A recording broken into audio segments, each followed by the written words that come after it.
नारायण ने कृष्ण से कर्ण ने एक दिन पूछा। कर्ण एक बहुत बड़े योद्धा हुए, दानवीर महाभारत में। कर्ण ने पूछा कि नारायण, एक बार अकेले बैठे थे दोनों, नारायण जरा ये बताओ, मैंने ऐसा क्या किया है अपने जीवन में कि मेरे पैदा होते ही मेरी मां ने मुझे छोड़ दिया, मेरा परित्याग कर दिया। कुंती ने एक पेटी में बंद करके नवजात शिशु को गंगा में छोड़ दिया। मैंने ऐसा क्या किया नारायण? मुझे अवैध बच्चे का हक मिला, मुझे कहा गया ये जायज औलाद नहीं है। मैंने अपने जीवन में ऐसा क्या किया था नारायण, जरा ये बताओ कि जब मैं बड़ा हुआ तो द्रोणाचार्य ने मुझे अपने आश्रम में नहीं रखा। उनने कहा ये शूद्र पुत्र है, इसको मैं शिक्षा नहीं देता हूं। मेरी क्या गलती है नारायण कृष्ण? मुझे ऐसा जीवन क्यों मिला?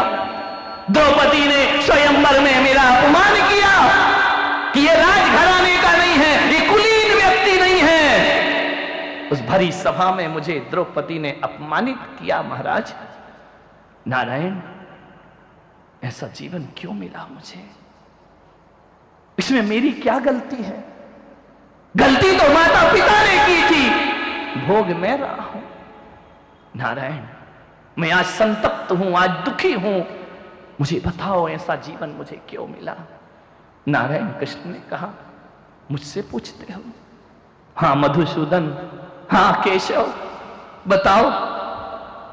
मैं वीर हूं, मैं योद्धा हूं, मैं दानी हूं, सब कुछ हूं, लेकिन मेरे मन में यह बात चुभती है, मैं शूद्र पुत्र कहलाया, मेरा अपमान नीचा कुल कह करके किया गया, मेरी योग्यता पर किसी ने ध्यान नहीं दिया, मेरी प्रतिभा को किसी ने नहीं देखा। शूद्र पुत्र, बड़ी सभाओं में, विद्वानों की सभाओं में शूद्र पुत्र कह करके मुझे लज्जित किया जाता रहा। मैं इस दर्द को कैसे भूल सकता हूं नारायण? कृष्ण ने कहा कि हे कर्ण, मुझे देख, मेरा जन्म जेल में हुआ है, तेरा तो फिर भी महल में हुआ था। मुझे देख, मैं जेल में पैदा हुआ। मुझे देखो कर्ण, कि कोई और मेरा दुश्मन नहीं था, मेरा मामा मेरा दुश्मन बना, कंस मेरा दुश्मन बना। देखो कर्ण, मेरी जिंदगी देखो, मेरे जन्म लेने से पहले ही मेरी मृत्यु की व्यवस्था कर दी जाती है। अभी मैं पैदा नहीं हुआ, मारने की तैयारियां शुरू हो जाया करती हैं। मुझे देखो कर्ण, मुझे भी तुम्हारी तरह नवजात शिशु को रात को 12 बजे भागना पड़ा, मां बाप से दूर होना पड़ा मुझे। मेरा जीवन भी तो देखो कर्ण, बचपन में ही मुझे मारने के षड्यंत्र रचे, जहर भरे दुग्धपान कराए गए, पूतना भेजी गई मेरी मृत्यु के लिए। मुझे देखो, गाय चराई मैंने, कहते तो नारायण है अवतार हूं, जंगलों में गैया चराता था, गोबर उठाए मैंने। देखो कर्ण, मुझ पर प्राण घातक हमले हुए। देखो कर्ण, बचपन में मुझे गुरु नहीं मिले, न गुरुकुल मिला, तुम्हें तो फिर भी गुरु मिले, मुझे तो गुरु ही नहीं मिले। कन्हैया कौन से स्कूल में पढ़ने गए थे, कौन से गुरुकुल में अध्ययन किया था, कौन उनके गुरु बने थे? मैं गांव का गंवारिया बन करके घूमते रहा, दिन भर गाय चराते रहा, घूमते रहा, रास रचाते रहा, एक अक्षर नहीं पढ़ा मैंने, स्कूल ही नहीं मिला मुझे। तो तुम्हें तो फिर भी आश्रम मिला, तुम्हें तो परशुराम जैसे गुरु मिल गए, मुझे तो गुरु ही नहीं मिला। मुझे 16,000 रानियों से विवाह करना पड़ा। विवाह कोई कृष्ण का सुख नहीं था, वो एक राजनीतिक समझौता था। जिस राज्य को अपने में शामिल करना है, दुष्ट राजाओं को अपने अधीन करना है, उनकी कन्या से विवाह करना पड़ता था, रिश्ते बना लिए जाते थे। मुझे ये करना, मुझे गोकुल से, वृंदावन से, मथुरा से भागना पड़ा, सौरीपुर से, जरासंध के प्रकोप से। मैं कहां सौरीपुर के महल में रहता था, मुझे जाके यमुना का किनारा छोड़ना पड़ा और गुजरात में समुद्र के किनारे द्वारिका बसा करके मुझे अपनी जिंदगी गुजारना पड़ी। मुझे देखो कर्ण, मेरा जीवन देखो, महलों में पैदा हुआ, जेल में पैदा हुआ, गोकुल में पला, द्वारिका में राज किया।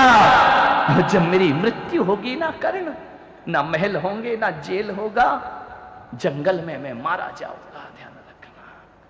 बोलो कर्ण, समस्या तुम्हारी बड़ी है या समस्या मेरी बड़ी है?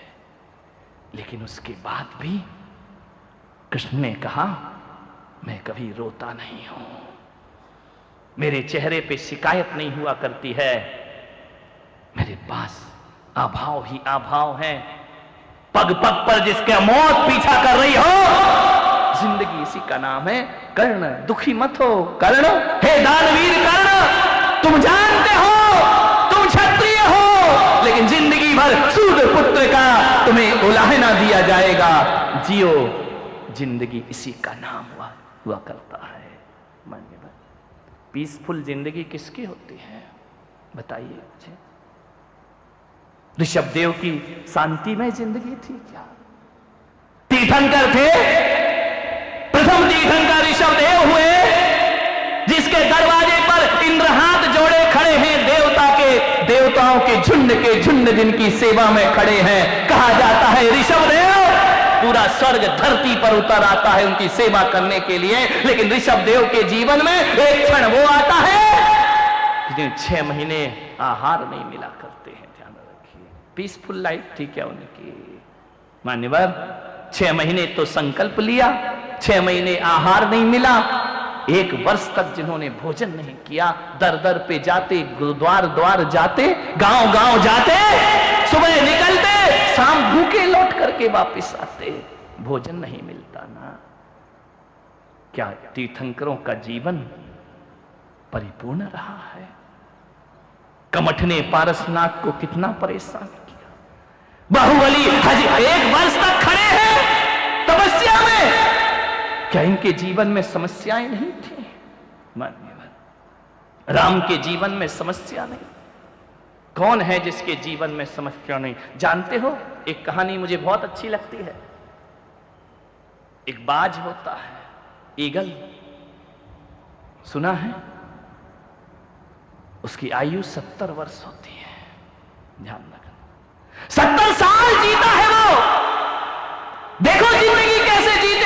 पशु पक्षी जिन्हें हमें नासमझ जानवर कहते हैं, वो अपनी जिंदगी को क्या अंजाम दिया करते हैं। और एक हम हैं जो इतना सब कुछ होने के बाद भी दुखी, पीड़ा और चिंता में जिया करते हैं। सब कुछ तो तेरे पास है। बाज 40 साल की उम्र का जब होता है, बहुत महत्वपूर्ण बात है, 40 साल की उम्र में आते आते, और आदमी की जिंदगी भी ऐसे ही है, जितनी भी समस्याएं ज्यादा से ज्यादा खड़ी होती हैं, 40 साल के बाद आदमी नकारात्मक हो जाता है, 40 के बाद आदमी हताश हो जाता है, 40 के बाद आदमी डिप्रेशन में जीने लगता है। बचपना तो अलग होता है। बाज को मालूम है क्या घटना घटती है उसके जीवन में? 3 घटनाएं घटती हैं उसके जीवन में। जब एक बाज 40 साल का हो जाता है, उसकी चोंच मुड़ जाती है, उसके पंजे ढीले हो जाते हैं, उसके पंख भारी हो जाते हैं। एक पक्षी के जीवन में 3 चीज ही महत्वपूर्ण होती है, पंजे, चोंच और पंख। चौथी चीज तो उसको चाहिए ही नहीं। तीनों ही चीज उसकी डैमेज हो जाती है, तीनों ही चीज उसकी बर्बाद हो जाती है। चोंच भी टूट गई, पंख ढीले हो गए, पंख भारी हो गए, पंजे लचीले हो गए, अब उनसे वो शिकार नहीं पकड़ सकता। चोंच मुड़ गई तो वह कुछ खा नहीं सकता, क्योंकि चोंच मुंह तक मुड़ जाती है। पंख भारी हो गए तो वो उड़ नहीं सकता। क्या करे वो बाज? 40 साल की उम्र में उसके हर बाज के साथ ऐसा होता है। उस मन को समझाओ, पागल, किसी के जैसा मत बन, तू अपने जैसा बन जा। जीवन में आनंद ही आनंद बरसेगा। किसी के जैसा क्यों बनना? मैं नहीं सोचता मैं विद्यासागर जी बन जाऊं, क्यों बन जाऊं? मैं नहीं बन सकता। मैं नहीं सोचता आचार्य विद्यानंद बन जाऊं, मैं नहीं सोचता आचार्य देशभूषण हो जाऊं, मैं नहीं सोचता कि मैं आचार्य पुष्पदंत बन जाऊं। मैं लाख कोशिश कर लूं तो भी नहीं बन सकता हूं, और वो लोग भी कोशिश कर लें पुलक सागर बन जाएं तो वो भी नहीं बन सकते हैं। ध्यान रखना, जो जैसा है वो वैसा है। दूसरे जैसा बनने में जीवन को अशांत मत बनाओ, दूसरे के जैसा बनने में जीवन में पीड़ाएं अर्जित मत करो, जीवन को क्लांत मत बनाओ। हर व्यक्ति की अपनी अपनी उपयोगिता है। एक नाटक में जितने पात्र होते हैं ना, सभी पात्र एक सा रोल अदा थोड़ी करते हैं, और सभी पात्र एक सा रोल अदा करें तो फिर वह नाटक नाटक नहीं रह जाता है। ध्यान रखना, आपसे निवेदन है, जो पात्र जैसा है अपना रोल अदा करता है और दुनिया से विदा हो जाया कर।